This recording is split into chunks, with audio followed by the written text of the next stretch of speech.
Unicaja ganó 158 millones de euros en el primer trimestre, un 43% más. El grupo Unicaja registró un beneficio neto de 158 millones de euros en el primer trimestre del año, lo que supone un incremento del 43% respecto al mismo periodo del ejercicio anterior, cuando ganó 111 millones de euros, según ha informado en un comunicado remitido a la Comisión Nacional del Mercado de Valores, CNMV.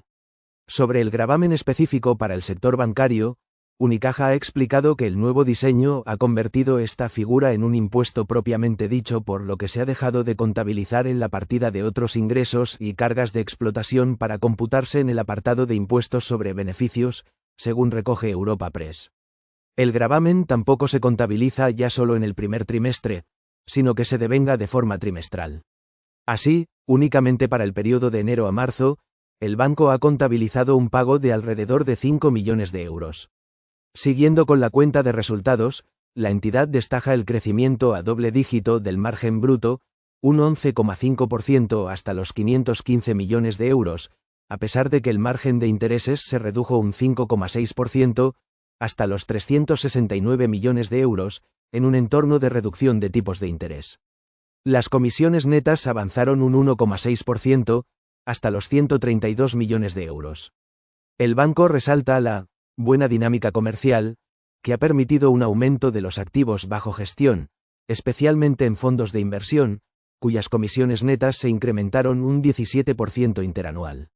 En cuanto a las comisiones de seguros, también evolucionaron positivamente, con un crecimiento de un 6,1% con respecto al mismo periodo del ejercicio anterior.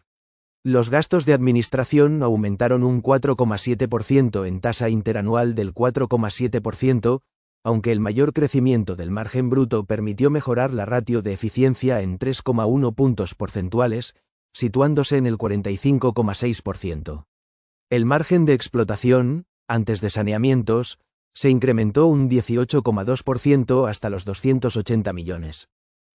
Los saneamientos de crédito aumentaron un 3,8%, situando el coste del riesgo trimestral en 27 puntos básicos, mientras que la tasa de morosidad se redujo en 13 puntos básicos en el trimestre, hasta el 2,58%. El volumen de activos improductivos, NPAs, continuó su tendencia de descenso, con una caída interanual del 22,1%, debido a la disminución del stock de adjudicados, del 29,9%, y de los activos dudosos, del 15,7%. El banco resalta también la evolución de las entradas de dudosos, que se redujeron en 37,7% interanual, correspondiendo cerca de la mitad a dudosos sin impagos o con impagos inferiores a, y con salidas por encima de los 100 millones de euros. Asimismo, la tasa de cobertura de los activos improductivos alcanzó el 72,7%, la de activos dudosos, el 70,4%, en tanto que la de activos adjudicados, en el 76,1%. La reducción de NPAs y el incremento de las coberturas se tradujo en la caída interanual de los NPAs netos del 30,1%. El resultado de la actividad de explotación fue de 227 millones de euros, al tiempo que el beneficio consolidado antes de impuestos ascendió a 227 millones. La ratio de rentabilidad sobre capital tangible, ROTE, mejoró en 4,3 puntos porcentuales respecto a marzo de 2024 y en 0,7 puntos frente a diciembre, alcanzando el 9,7% a cierre de marzo del presente ejercicio. Sobre su solvencia, el banco ha informado de que alcanzó un nivel de capital CET1 phase-in del 15,5%, una ratio de capital nivel 1 del 17,4% y una ratio de capital total del 19,5%, métricas que superan, con holgura, los niveles requeridos a la entidad en 7,3 puntos porcentuales en CET1 y de 6,9 puntos en capital total. En términos fully loaded, la entidad presentaba un nivel de CET1 del 15,4%, una ratio de capital nivel 1 del 17,3% y una ratio de capital total del 19,4%. El CET1 fully loaded aumentó 88 puntos básicos en los últimos 12 meses, gracias a la generación de manera orgánica de resultados. De este modo, la entidad presenta 2.067 millones de exceso sobre requisitos regulatorios. La entidad cerró el primer trimestre con una ratio Loan to Deposit del 69,2% que mide la financiación del crédito con depósitos minoristas, una ratio de liquidez a corto plazo, LCR, del 270%, y en la ratio de disponibilidad de recursos estables, NSFR, del 162%.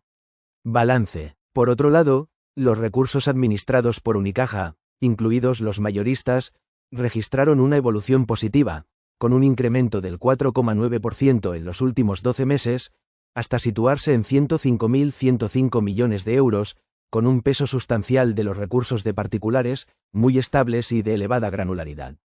Los correspondientes a minoristas alcanzaron los 92.424 millones, con un incremento interanual del 4,9%, donde los recursos de fuera de balance y seguros registraron un crecimiento del 9,4%, hasta alcanzar los 23.436 millones. En el primer trimestre, y entre los productos de ahorro, Unicaja destaca especialmente el comportamiento de los fondos de inversión que lograron un incremento interanual del 22% y del 6,6% respecto del cuarto trimestre de 2024.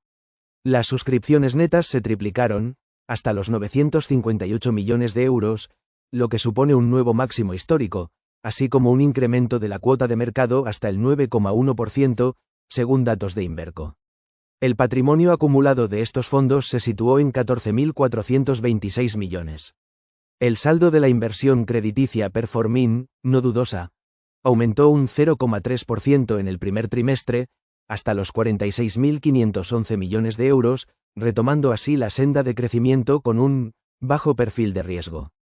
Unicaja recuerda que su plan estratégico 2025 a 2027 tiene como objetivo clave crecer en crédito a empresas y a consumo con el objetivo de diversificar sus ingresos, una apuesta que ya muestra resultados tangibles. Ambos negocios aumentaron un 0,7% y un 1,4% respectivamente en el primer trimestre. En términos interanuales, el crédito al consumo registra un crecimiento del 5,8%, con un peso elevado de los préstamos preconcedidos y los procedentes de canales digitales, que suponen el 40% y el 43%, respectivamente, del total formalizado en el primer trimestre. A marzo de 2025, la entidad concedió 2.595 millones de euros en nuevos préstamos y créditos, de los que 714 millones fueron hipotecas a particulares, lo que supone el 27,5% del total. La cuota de mercado en formalizaciones hipotecarias ascendió al 5% del total nacional.